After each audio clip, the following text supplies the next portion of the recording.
Bismillah ar-Rahman ar-Rahim. Welcome back. It is exactly 9:20 a.m. right here on Salam Media, and from one bad story to an even worse story. Has the world gone mad? Well, it seems like it. Human Rights Watch has called for an end to torture in Ugandan detention centers. Ayesha Kajee, obviously Africa-Asia Dialogues, she's a research fellow at Africa-Asia Dialogues, weighs in on this horrific story in Uganda. Assalamu alaikum, Aisha. Welcome to the program. And a dire situation indeed, is it not, as far as political and other activists are concerned in Uganda?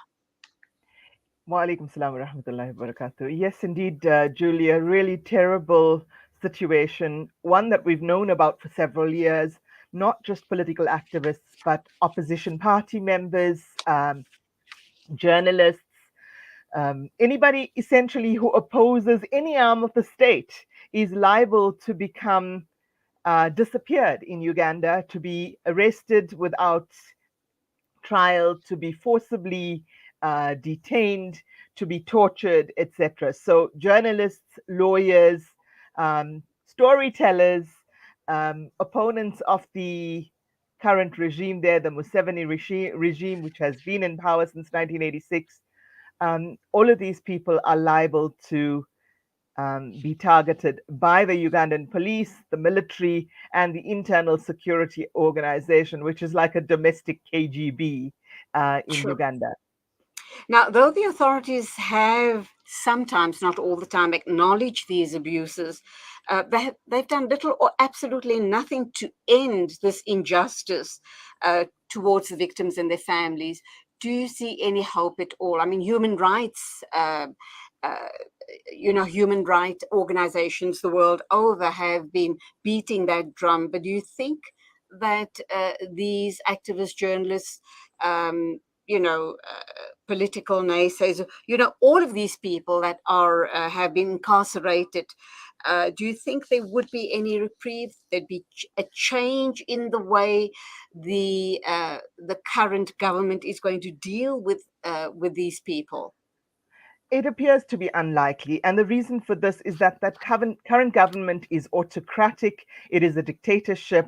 It has lost mass political appeal, yet it continues to maintain power through undemocratic means, through stealing elections, through beating into submission, quite literally, anybody who opposes it. And so, even though both domestic law and international law state very clearly that um, forced detention, forced disappearance, arrest without trial, detention without trial, torture, killing, rape, beating of political dissidents, political opponents is illegal in Uganda. It actually, the local Ugandan law, the domestic law passed in 2019, allows for individual prosecutions of anybody alleged to have carried out such acts.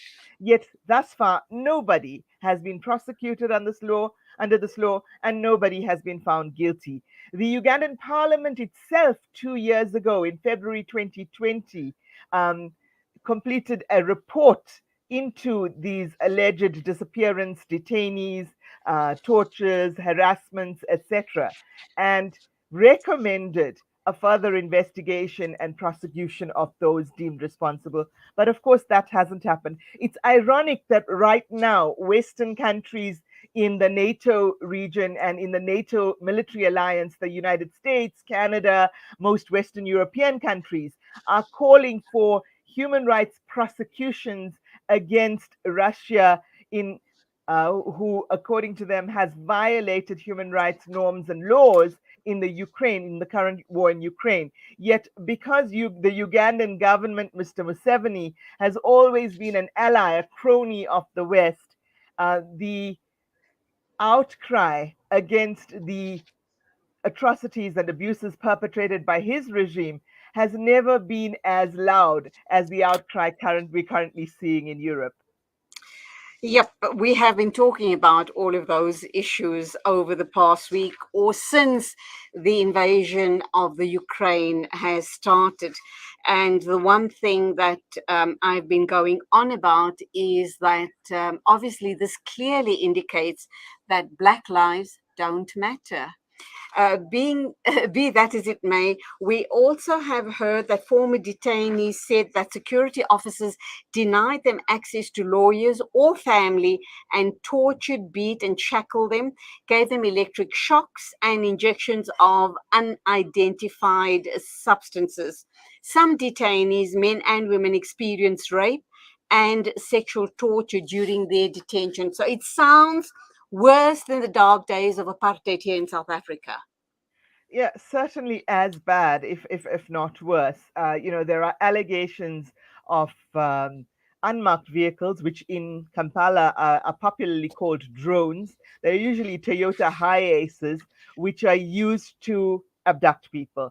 Then, as you said, the range of torture mechanisms, including forms of torture such as waterboarding, something called Rambo, which involves suspending people in an outflung position from the ceiling for hours on end, and of course, as you've said, sexual assault and rape of both men and women. Now, the severity of these crimes under international law cannot be stressed enough. And the fact that Human Rights Watch has spoken to at least 50 people who were either subjected to this kind of behavior or witnessed it means that there are multiple verifications of this. This is not just a story, Julie. It has been proven multiple people have actually come out and said they either experienced this torture or were witness to it, experienced this disappearance and detention, or were witness to it, etc. So there is no doubt that this is happening and that this became much, much worse in the run up to the elections last year in January. Remember that Uganda's elections were initially postponed in 2020 due to the COVID pandemic and then eventually took place in 2021. However, again, opposition leader Bobby Wine was himself subject to a lot of harassment, to detention, and even torture himself. And certainly people in his inner circle were as well. As I said, this is nothing new in Mr. Museveni's regime. About 10, 12 years ago, the political opponent was different. The political opponent then was Mr. Museveni's personal doctor, or the person who had been Ooh. his personal doctor, Kiza Besigye. And the same thing was happening to Mr. Besigye and his uh, inner circle. And now the same thing is happening to Bobby Wine, who actually has lots of popularity in Uganda as a former soccer star. I'm even surprised that they have an opposition party, that Museveni allows for an opposition party to be, in act. To be in power, so to speak, seeing that he subjected Bobby Wine to detention, possibly without trial. How do they then operate in a situation like that? Well, it's a sham democracy, allowing in very limited terms political opposition and opposition in a so-called parliamentary democracy basically satisfies those globally who see themselves as the guardians of democracy and who might otherwise be catalyzed perhaps to step in and perhaps foment regime change of the type we've seen elsewhere in Africa and indeed in the world, of the type that's allegedly happened in the Ukraine at least twice in the last 20 years. So this sham of political democracy is essentially a very superficial veneer that satisfies outside commentators that, well, Uganda is a democracy. But in reality, given these tortures, given these detentions, definitely without trial, not perhaps without trial, and given these forced disappearances and extrajudicial killings, etc., Uganda is not currently a democracy because it is not upholding international law, international human rights, etc. what are the possibilities of a regime change? Knowing that a few minutes ago you did indicate that Museveni has formed the right alliances with the right Western leaders, would that kind of be off the cards completely? Regime change? Because that's the only way. Possibly that the Ugandan people can have some form of normality in their country. Well, I would say that regime change via a coup, for example, is unlikely because the security services, that is the police, the army, and the internal security organization, which I mentioned earlier, all of them are very much in Mr. Museveni's pocket, ethnically aligned with him, economically aligned with him, and therefore unwilling to upset the status quo because that would upset their own source of income as well as basically lining their pockets for the future. So that's unlikely. However, Mr. Museveni is an old man. He won't live forever, just like Mr. Mugabe in Zimbabwe didn't live forever. And so there is some very small light at the end of the tunnel. Of course, there have been attempts at regime change through the ballot. With both Mr. Besigye, Mr. Museveni's former doctor that I mentioned, became his political opponent, and now more recently, Mr. Wine, trying to effect that change through the ballot, through democratic means. But as long as the system is rigged in favor of Mr. Museveni, that is unlikely. Okay, how do the Ugandan people then move forward, seeing that regime change is not likely in the near future? They'd have to wait for the current dictator, for want of a better word, to die before they can see change in their country. Well, one method that's worked elsewhere in the world, of course, is civil activism and civil society protest. Now, the danger of that when you have an authoritarian regime is, of course, that the protesters will be locked up, they will be disappeared, they will be detained, as we are seeing and have seen over the past decade or more in Uganda.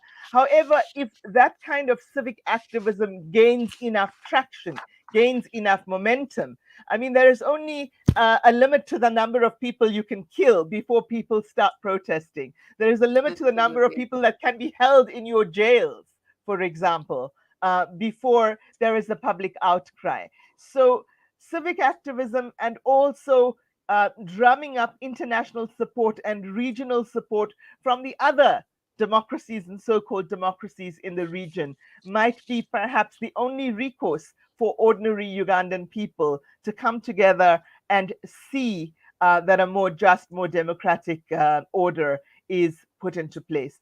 However, again, the vast majority of educated urban Ugandans are ethnically aligned with Mr. Museveni.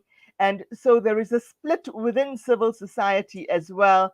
And there is traditionally and has traditionally been underdevelopment in parts of the country that might be the fomenting ground, if you will, for political opposition to Mr. Museveni. So it's a combination of factors: a lack of development, lack of education, lack of having the right tools and access to the right tools to actually bring about broad based political opposition that might be able to overcome this cloud of tyranny, of detention, of torture, of abduction without consequences that is currently being carried out by the security services in Uganda. Undoubtedly, it is time for a Ugandan spring, and who knows, it might come sooner rather than later. Thank you indeed, Ayesha Kajee, for weighing in on that very serious and dark issue in Uganda. You are a research fellow at Africa Asia Dialogues. Always a pleasure having you on the show and picking your brain on these very complex political issues. Go well, and salamu alaikum to you.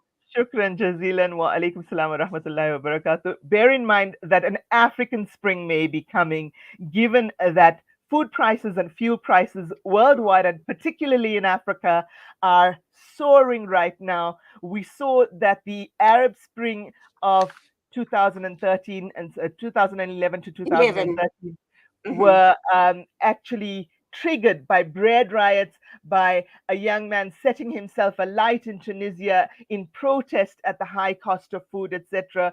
Well, I'm afraid I have to tell you that food and fuel are going to soar if this war in Europe continues, and that will bring about a very real possibility of not just a Ugandan spring, but also perhaps an African spring in various parts of the continent.